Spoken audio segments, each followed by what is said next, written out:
Olá, sejam muito bem-vindos, sejam muito bem-vindas. Está começando mais um podcast Sustentabilidade no Terceiro Setor. Eu sou Diego Gazzoni. Eu sou Alexandre Fernandes. E o tema de hoje, nós vamos relembrar de algumas falas do Alexandre. Alexandre, sem outros podcasts anteriores, você disse pra gente que o financiamento público era um grande problema, era um lugar melindroso de trabalhar. Então, qual é a alternativa para isso?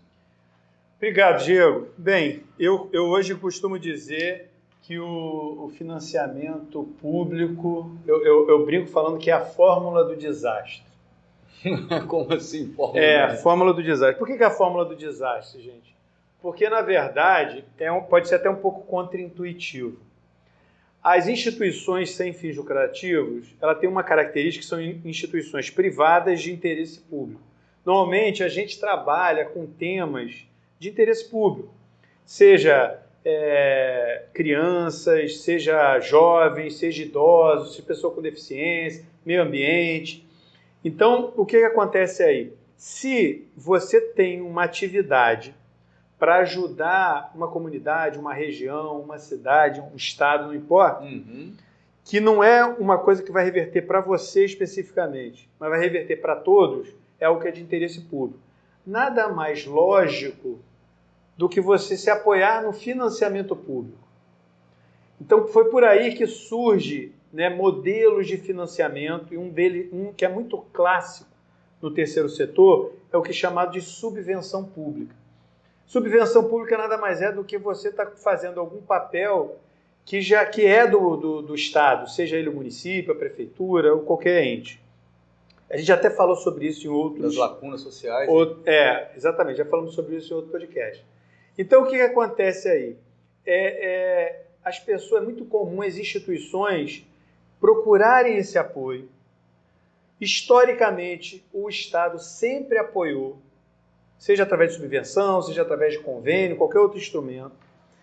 E as instituições acabam meio que se viciando nisso. Sim. Entendeu? Se acomodam, porque o foco não é conseguir financiador, o foco é atender a demanda social. Então você tá ali, montou a instituição, você está querendo resolver aquele problema social que você está focado. O tempo passou, a crise que o país atravessa hoje já completam mais de 5 anos, milhões de desempregados, problema para todo lado, né? E o poder público entrou numa crise, vamos dizer assim, de manutenção de si próprio. Então, como é que você que está nos assistindo, que tem uma instituição, que dirige uma instituição sem fins lucrativos, que tem uma atividade nobre, uma atividade que entrega valor para uma comunidade, resolve algum problema ou mitiga algum problema, acha que a prefeitura do seu município, por exemplo, vai priorizar a subvenção da sua instituição se a prefeitura não está conseguindo, por exemplo, pagar salário dos servidores. A folha de pagamento. Né? Então, o que acontece? O financiamento público, para mim, hoje, é a fórmula do desastre. Você acaba virando refém desse processo. É difícil você sair dessa bolha, sair desse vício, entendeu? E aí, respondendo, a sua pergunta, depois desse floreio todo... Qual é a alternativa? A alternativa óbvia é o financiamento privado. Se não é público, a alternativa óbvia é privada. E aí o privado se desdobra, e a gente pode conversar um pouco sobre cada um deles hoje. Sim. Sobre o financiamento através de pessoas ou através de empresas ou organizações, entendeu?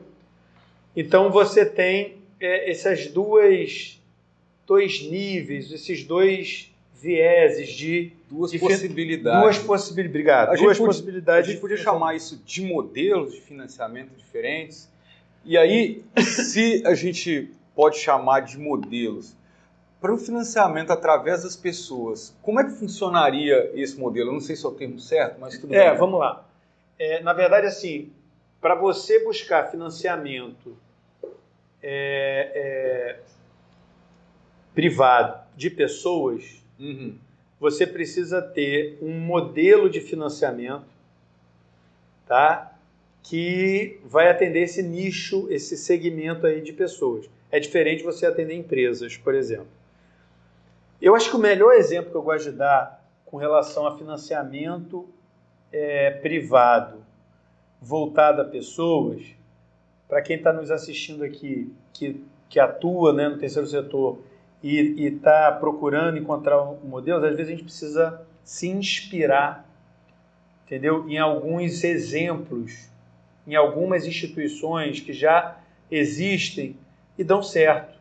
Né? Não tem aquele ditado que diz que na natureza nada se perde, nada se cria, tudo se transforma? Lavoisier. Então você precisa se inspirar. Primeiro, você tem que estar aberto a pensar fora da caixa, a buscar outros caminhos. Sim. O que te trouxe até aqui, o que trouxe a sua instituição até aqui, se foi, por exemplo, financiamento público, não necessariamente vai te levar para o próximo nível. Não necessariamente vai permitir que a sua instituição continue na sua jornada. Continue existindo. Exatamente. Então, eu acho que, por exemplo, né, um segmento do terceiro setor, que é um dos mais tradicionais, que tem muito a nos ensinar, tá? São as igrejas. As igrejas, ao longo dos séculos, foram desenvolvendo modelos de financiamento, entendeu? Para poder manter a instituição,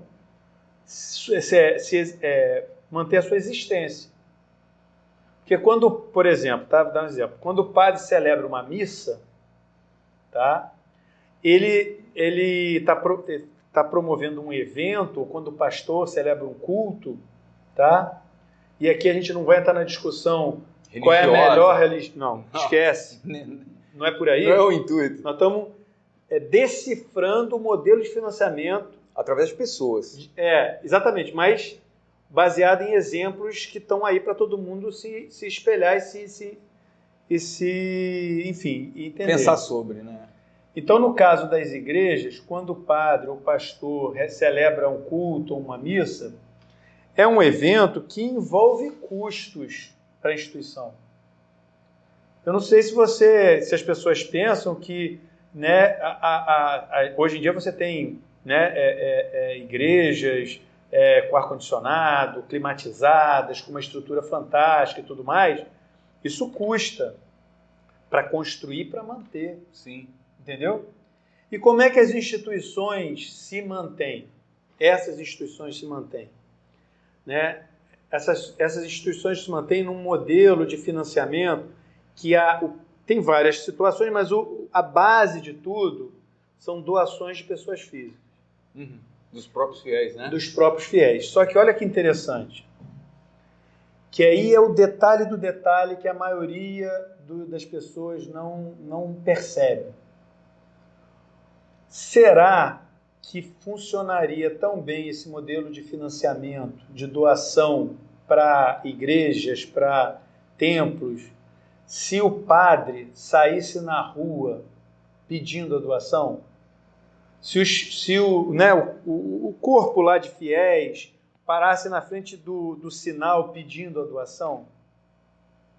Esse não é o modelo mais sustentável, né? Aquele modelo da caridade, de você dar por dar, doar por doar, como uma pessoa que tem um morador de rua, por exemplo, né? Vulgarmente falando, popularmente chamado, por exemplo, morador de rua, que no sinal bate na sua janela e pede uma doação, pede um dinheiro. Por que funciona tão bem a doação que você faz num culto religioso, numa igreja? Pessoa física. Então, são 3 pilares aí, Diego. Explica pra gente quais são os pilares aí. Primeiro, a pessoa só doa para aquela organização, para aquela instituição que ela acredita, que ela confia. E aí vai de encontro com o que você falou num outro podcast nosso, a credibilidade. Né? Exatamente. Credibilidade. Exatamente.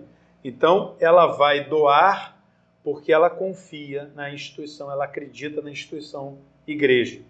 Tá? Segundo fator, porque de alguma forma o padre, o pastor, ele explica, né, ele presta contas à comunidade do que está sendo feito com as doações.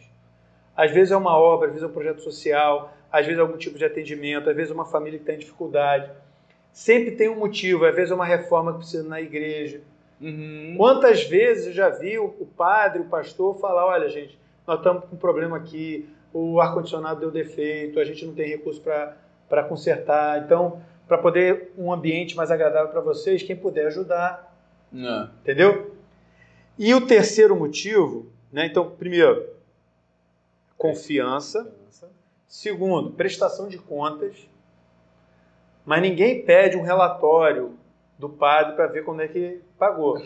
Ele confia porque ele viu que o ar-condicionado chegou, o ar-condicionado novo, que todo mundo ajudou a comprar, está lá funcionando, por exemplo. Estava parado num dia de missa, hoje já está funcionando. Tá ou o projeto, vamos fazer um projeto de sopa para morador de rua, e aí as pessoas passam na rua e estão vendo que a igreja, o pessoal da igreja está doando para morador de rua.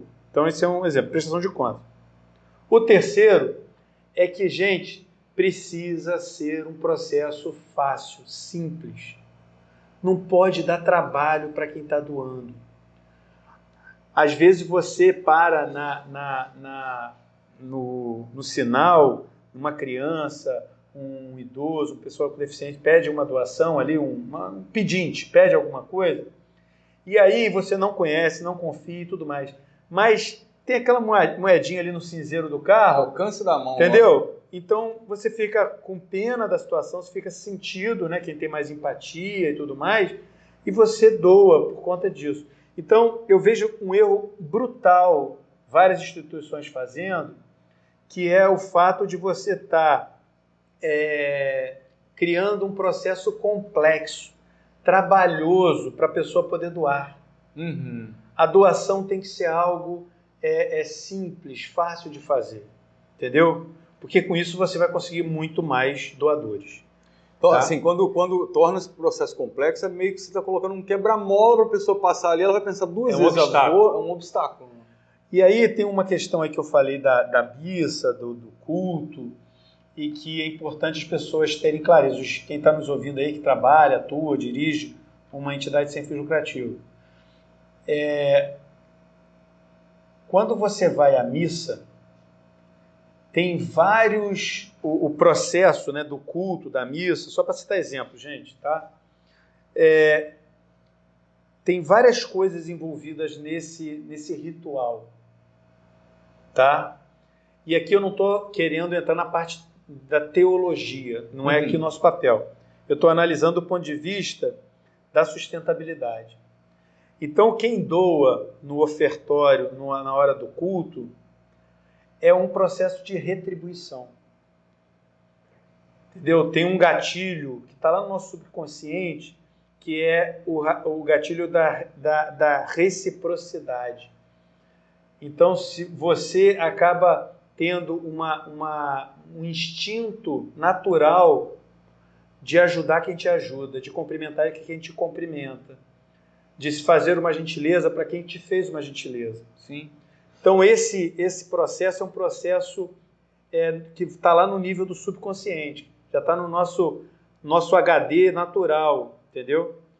Então, você vai para um evento desse, tá? E ele tem dia e tem hora, né? Para acontecer. Você já está programando, ou no meio da semana, ou no domingo, que é muito comum as pessoas irem a missa, culto, enfim, qualquer aos evento. Aos domingos, né? Aos domingos é muito forte isso. O fato é o seguinte, você tem um evento que tem data e hora, as pessoas se arrumam para ir, cria um efeito de comunidade, as pessoas começam a se conhecer, aí vai ter uma festa junina, aí vai ter um outro tipo de uma quermesse, vai ter outro tipo de evento. Isso vai criando um efeito de comunidade, isso vai engajando as pessoas naquele propósito daquela instituição, entendeu? Então, por isso que as igrejas, elas são muito fortes, elas existem há séculos, né? E elas são muito fortes, cada vez mais fortes, porque elas entregam muito valor aos seus fiéis. Elas entregam apoio espiritual, orientação emocional, ela te dá um ambiente de pertencimento, de comunidade. E essa é uma pergunta importante para ser feita, para quem está nos assistindo.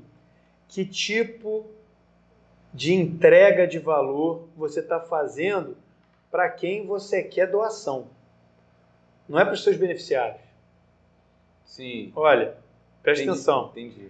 Você está indo buscando apoio porque você tem uma instituição que cuida de pessoas com deficiência. Tá, lindo, beleza.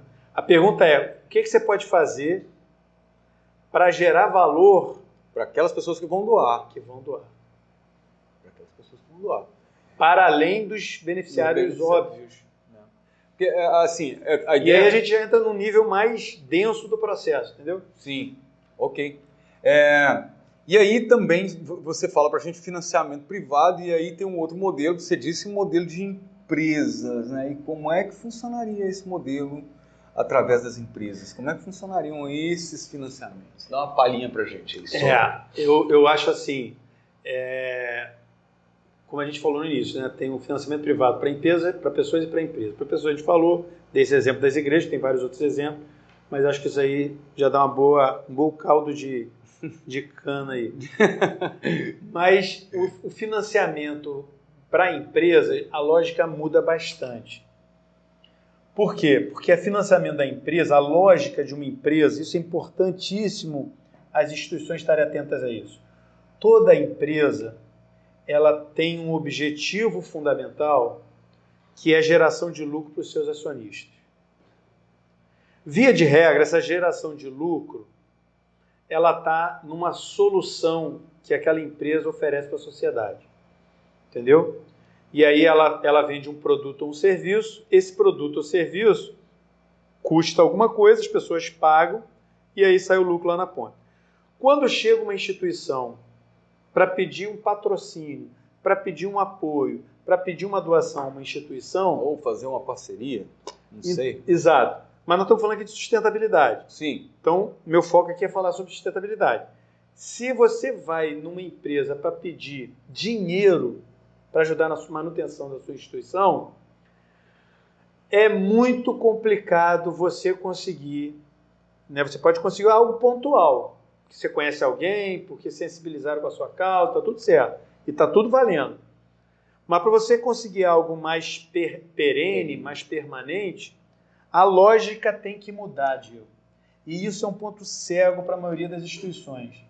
Não adianta você procurar as empresas para resolver o seu problema financeiro. Você tem que procurar as empresas para resolver um problema deles. Entendi. Sem você perder o seu objeto social. Agora embolei tudo, né? Então vamos lá, vamos ver se eu entendi. Então agora você é uma instituição que, além de ajudar as pessoas, você deve agregar valor para aquele que você quer que te financie. Sim. Seria perfeito. O ciclo seria perfeito. basicamente perfeito. esse, né? Perfeito. Agora, no caso das empresas, você precisa resolver atender uma demanda real das empresas. Tá? E como é que você faz isso? Eu podia dar vários exemplos, e eu vou me ater a um exemplo, que é um programa novo que a gente está começando aqui agora na instituição que a gente trabalha. A gente fez há 2 semanas atrás um evento aqui em Macaé, no interior do estado do Rio, para 91 empresas.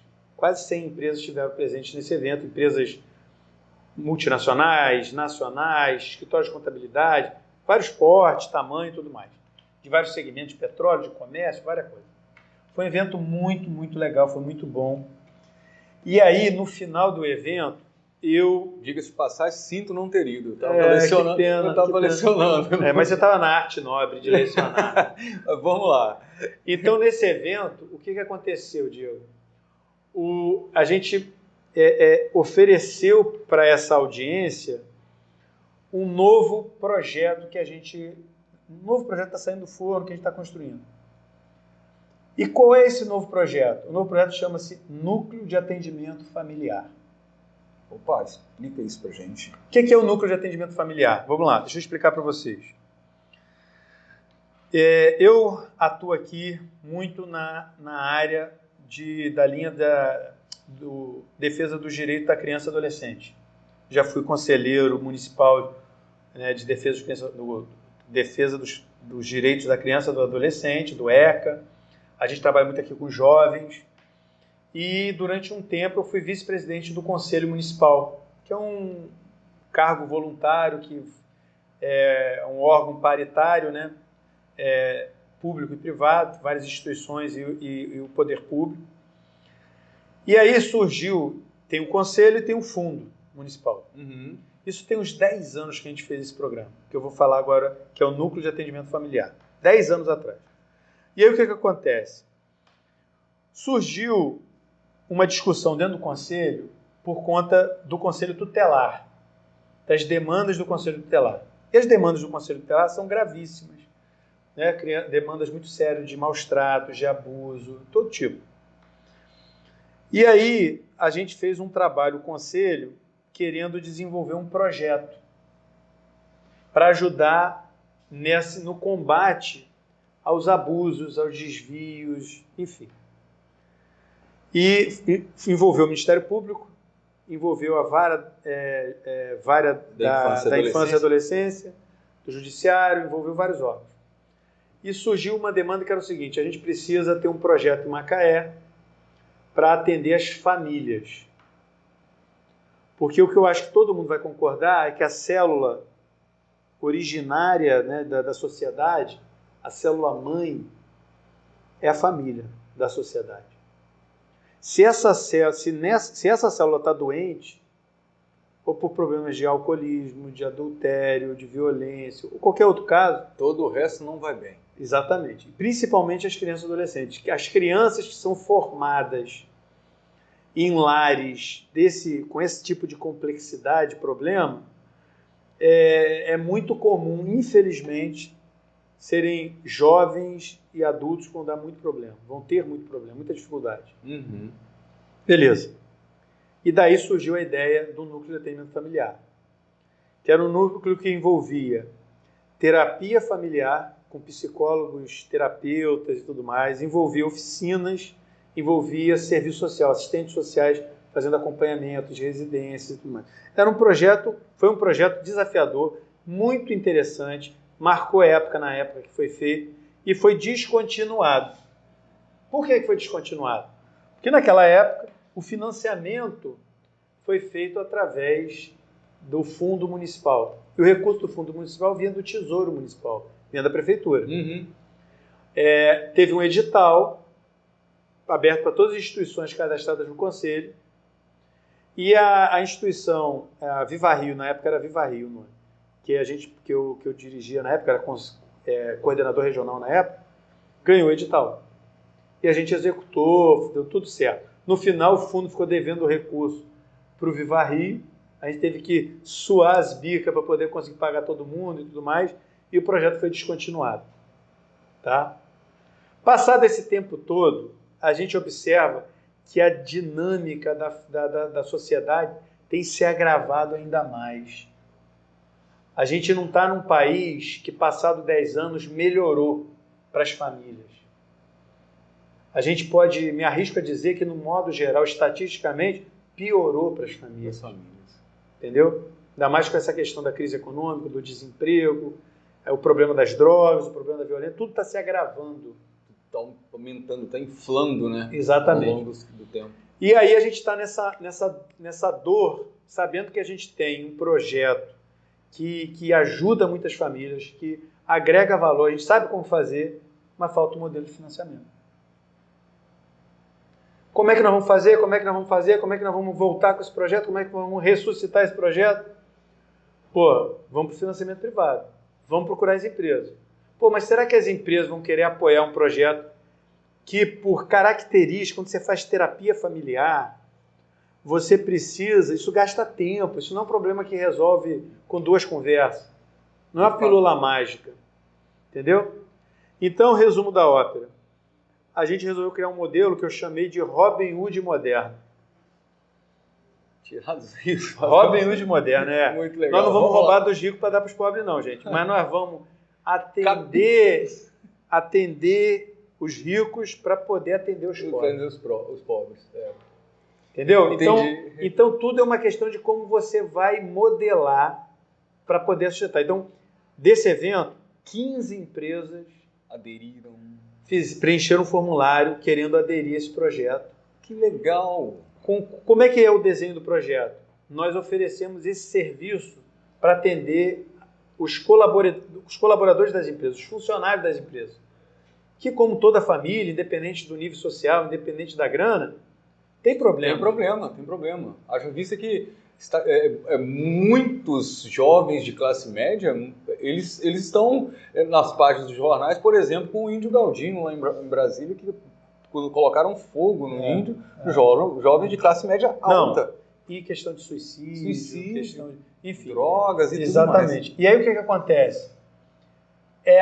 Vai ser esse financiamento privado, quer dizer, o que a gente arrecadar das empresas para a gente montar a estrutura, montar a equipe que vai nos permitir atender as famílias do Conselho Tutelar, dos CRAs, as famílias que não têm condição de se manter. Então, assim, você capta recurso, atende as famílias dos funcionários e ainda tem um soldo para atender os necessitados. A lógica é essa.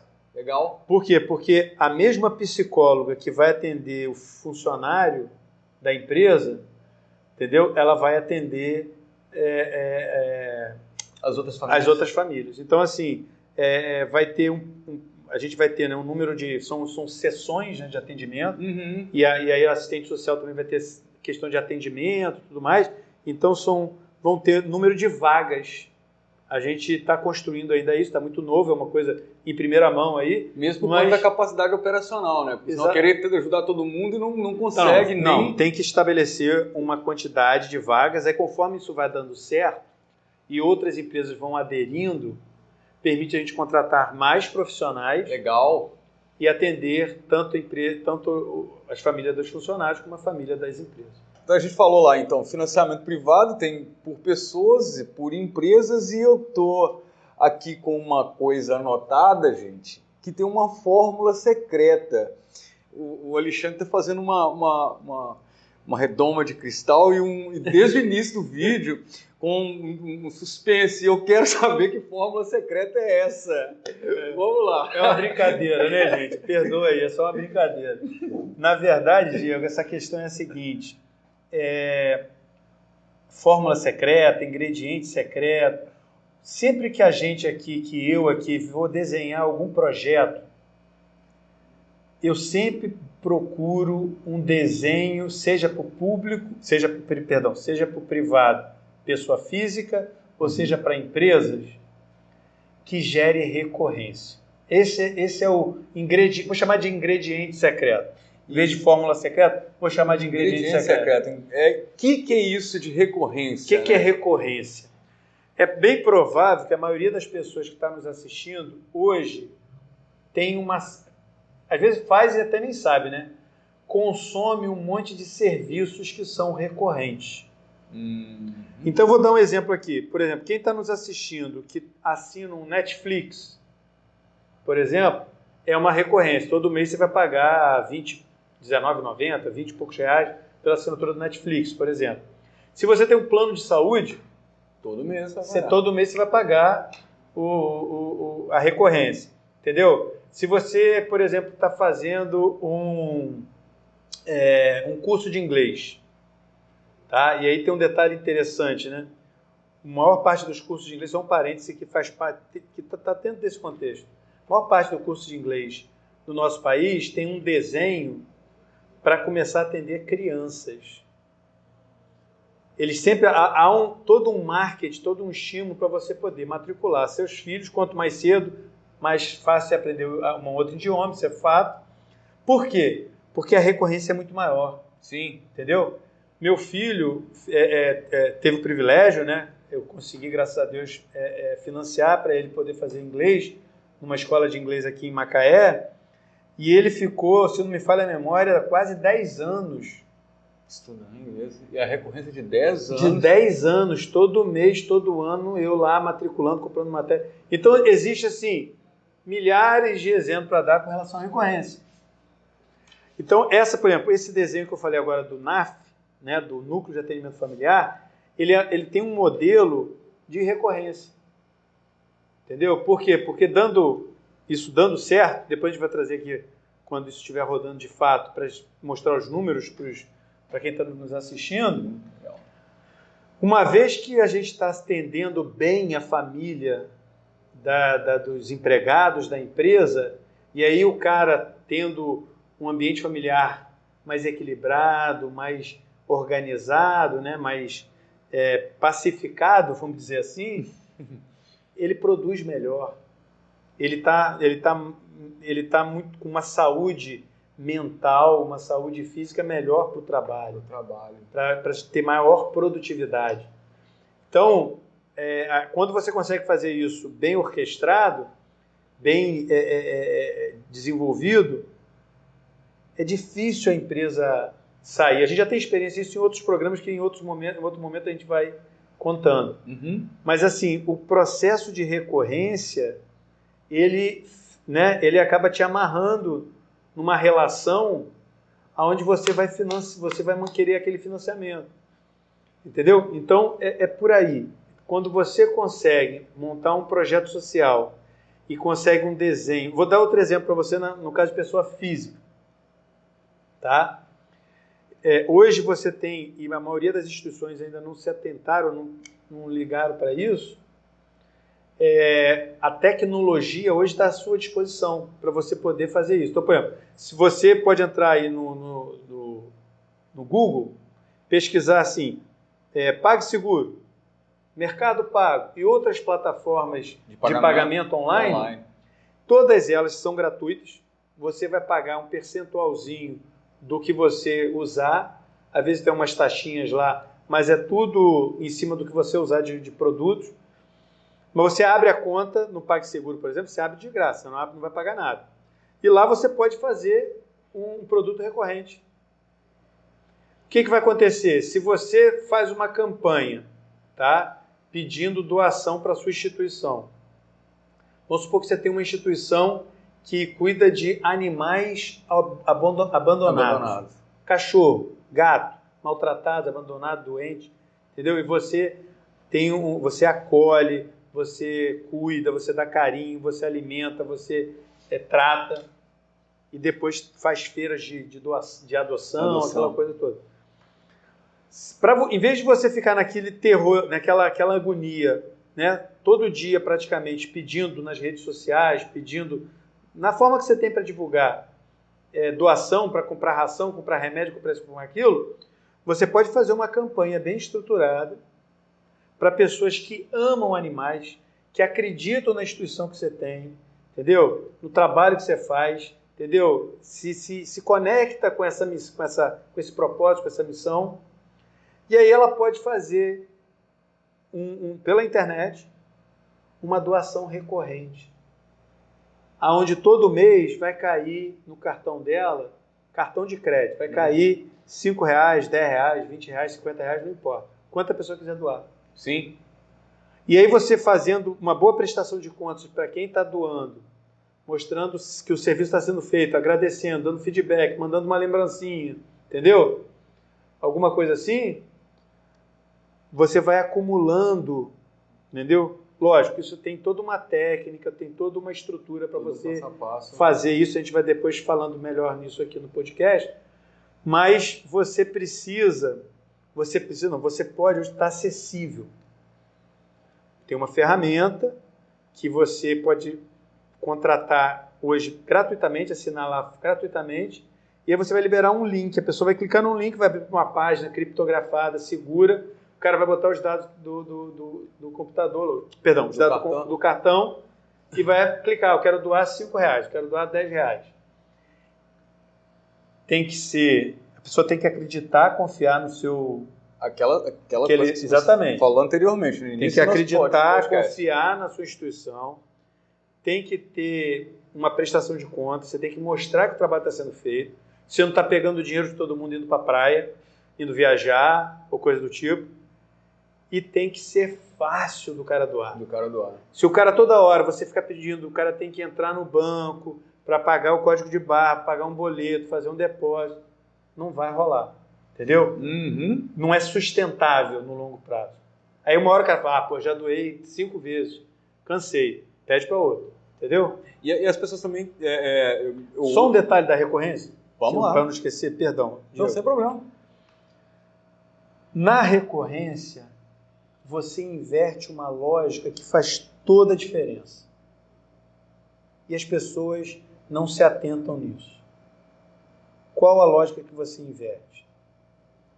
Quando você pede uma doação, a cada vez que você pede, a pessoa que vai doar tem que tomar uma decisão e tem que fazer uma ação para doar. Sim. Seja tirar o dinheiro do bolso, seja pegar a moeda no cinzeiro do carro, seja entrar no site e fazer uma transferência, pagar um boleto, alguma coisa de uma doação.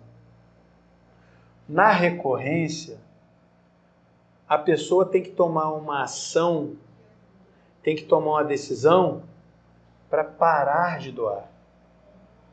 Entendi. E a maioria das pessoas procrastinam. A pessoa, não, eu vou pensar melhor, será que eu vou parar de doar? Será? Pô, não está fazendo R$5 por mês? Pô, faz um trabalho bonito. Então, por isso que, e aí é uma coisa que a gente tem que ver como é que isso tem toda uma ciência por trás disso. Uhum. Quando você faz uma assinatura de TV a cabo, uma assinatura de celular, contas assim que você tem um pagamento, tenta desligar, tenta cancelar a assinatura. Nossa, é a Terceira Guerra Mundial. Aí você eu não estou falando para fazer isso, gente. Mas as pessoas, por quê? Porque as pessoas, via de regra, procrastinam a tomada de decisão e a tomada de ação. Por isso que a recorrência é tão importante, é tão poderosa. Porque na recorrência, a decisão não é de doar, a decisão é de parar de doar. A ação não é pagar e mandar o dinheiro, a ação é cancelar a assinatura, cancelar a recorrência. Fica difícil, torna-se difícil, né? E o que eu ia usar a dizer quando a gente fala de doação, não é só doação por doação, é transformar o seu serviço, o seu negócio, o seu terceiro setor no investimento para quem doa. Ao invés, eu tenho um custo de R$5. Não, estou investindo R$5 naquela instituição. E aí, esse conceito de investimento social, a gente pode depois fazer um podcast legal sobre investimento social. Entendeu? O conceito a mudança do conceito de custo, de doação, estrito senso, para investimento. Mas aí já é outro assunto que a gente vai demorar meia hora que vai ficar falando. Legal. Então é isso, pessoal. Muito obrigado pela atenção de vocês. Fica aí mais um podcast Sustentabilidade no Terceiro Setor. E tem mais coisa boa por aí, hein? Até a próxima.